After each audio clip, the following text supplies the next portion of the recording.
Today, we'll discuss the topic of ventilation design. Now, the purpose of ventilation design is really to control indoor air quality.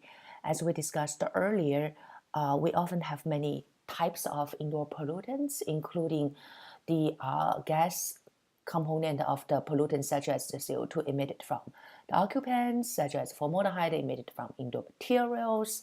Now, actually, the most effective indoor air quality control starts with the administrative control. In other words, we follow certain administrative kind of procedure for different kind of environment. For industrial environment, there are certain proper work practice. You want to label the contaminants. You want to provide enough warning, educate your workers and stuff like that. For commercial buildings, we may need to monitor the right environmental properties when you have large quantity of occupants in a space, whether the total occupancy exceeds the maximum number, stuff like that. Those are the things that are typically most effective before you go to different levels of engineering control. Now, for engineering control, again, you start with control the source.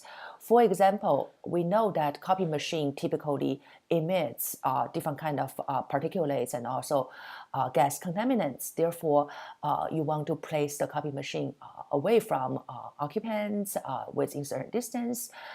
Better to be enclosed in certain environment with the right proper ventilation system. If you have any volatile kind of liquid, you want to cover them and put them in the right storage space.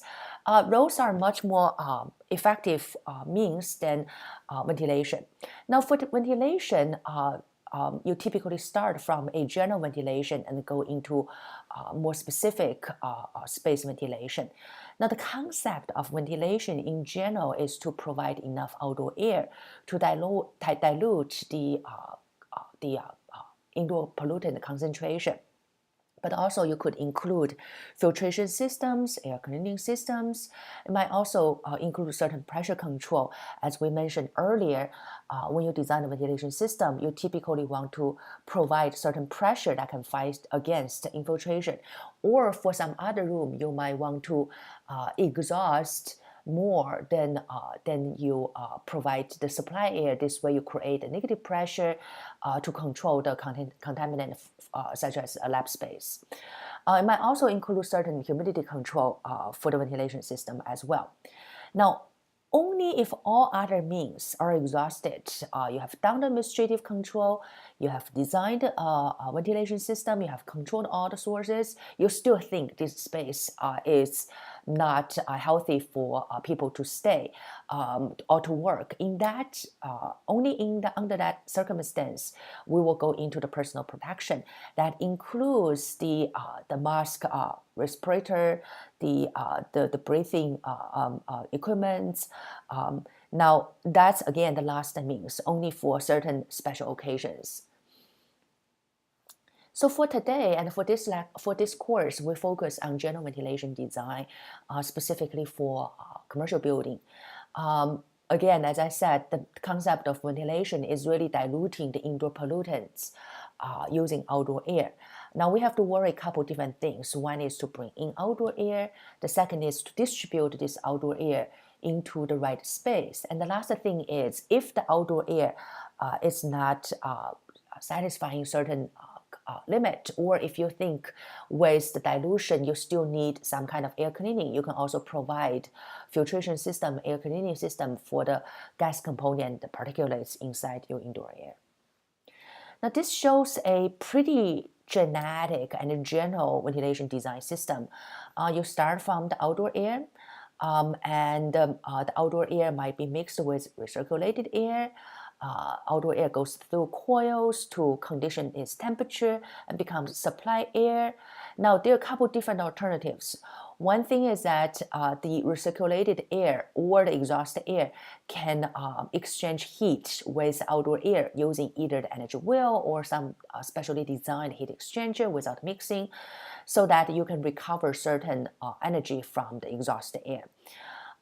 You might need to put certain air cleaning devices, for example, in a location where you think that the outdoor particulates, say, is too high, you might want to add filtration system here to filter out and clean the outdoor air. For example, if you have a lab space, and for the lab space, you might need some local ventilation system beyond the general ventilation. Okay, so this configuration really shows very genetic kind of design for most of the ventilation system in a commercial building. Now, before you design your ventilation system, the first thing you need to worry about is whether your outdoor air is clean enough. And as part of the ASHRAE Standard 62, I'm listing version 2004, and there are a couple newer versions after this already. The first thing when you follow such ventilation design guide is that you have to check whether your location has the proper outdoor air. And this table provides the EPA recommended outdoor air quality. Okay, so you can follow the long term, you can watch out for the long term as well as the short term. For example, for PM10, EPA requires on an annual average the particulate PM10 concentration should be lower than 50 microgram per cubic meter. Okay, now for short-term average, you can go up to about 150, but cannot be over this number by any sense, even for short term. Okay. Now, if your outdoor air, you found that it's not satisfying the requirement, you have a couple different means to correct this. If you have just a short-term kind of problem, you can temporarily reduce or eliminate outdoor air intake. And whenever I talk about this, I like to use our drugstore campus as an example.